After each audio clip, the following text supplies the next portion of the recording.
So in this video, I want to talk about a double 401k if you have a side hustle. So if you have a W-2 job where you have a 401k, but you also have side hustle money that you want to save into a retirement plan, you could possibly save it into a solo 401k.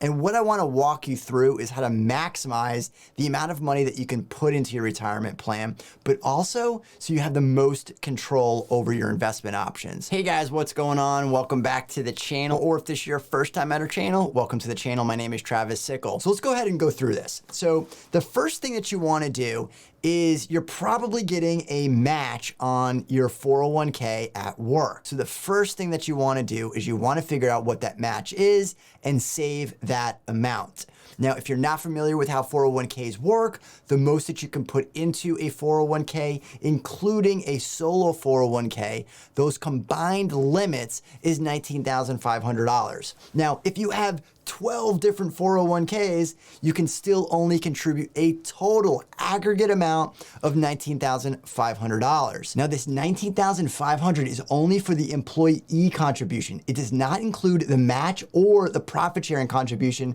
which is what we're going to get into to save even more. So the first thing that you want to do is get the match at work. Once you do that, then you want to flip over to the solo 401k and you want to put in the profit sharing contribution. Now, I've already worked out some of the math. I've done other videos on the profit sharing calculation, but let's go ahead and flip over to this screen in front of me. Now, if you're filing as an S Corp, it's a little bit simpler. It's going to be similar to how you're doing it at work, where it's going to be your W-2 wages, multiply that by 25% because that's the maximum that you can put in, and that would be $2,500, of course, if you're earning $10,000. Now, this is only on the side hustle money. Now, for the Schedule C filers, which I'm assuming is for most people watching this video, your net profit, so in this example, we're showing $10,000, we're gonna multiply that by 0.92935. And this is to account for 1/2 of self-employment. You have to subtract it.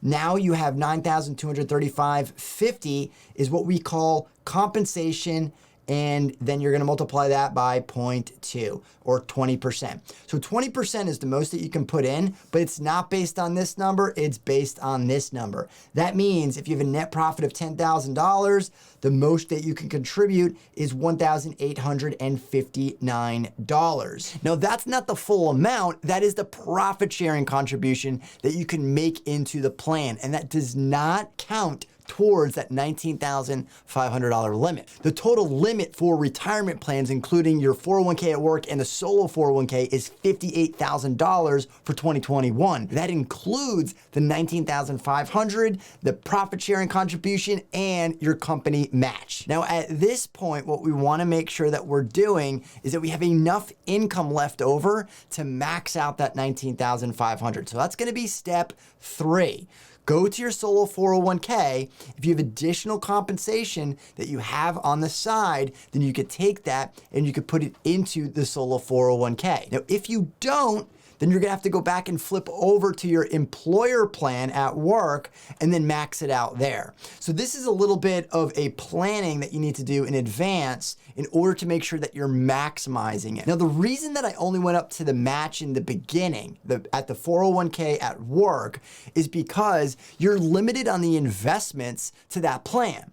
But a solo 401k, you can invest in virtually anything. It depends on where you open the 401k, but most institutions will allow you to invest in any stocks or bonds or mutual funds or ETFs that you want and have access to. So it takes a little bit of planning. And here are some of the pitfalls that you want to watch out for.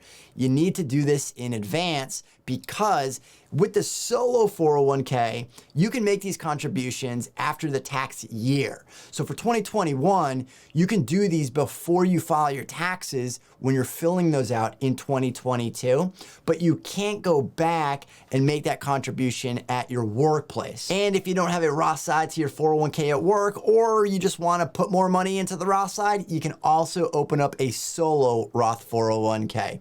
So there's a little bit of strategy here. Hope this has helped. Let me know in the comments down below. Thanks for watching, and we'll see you on the next one.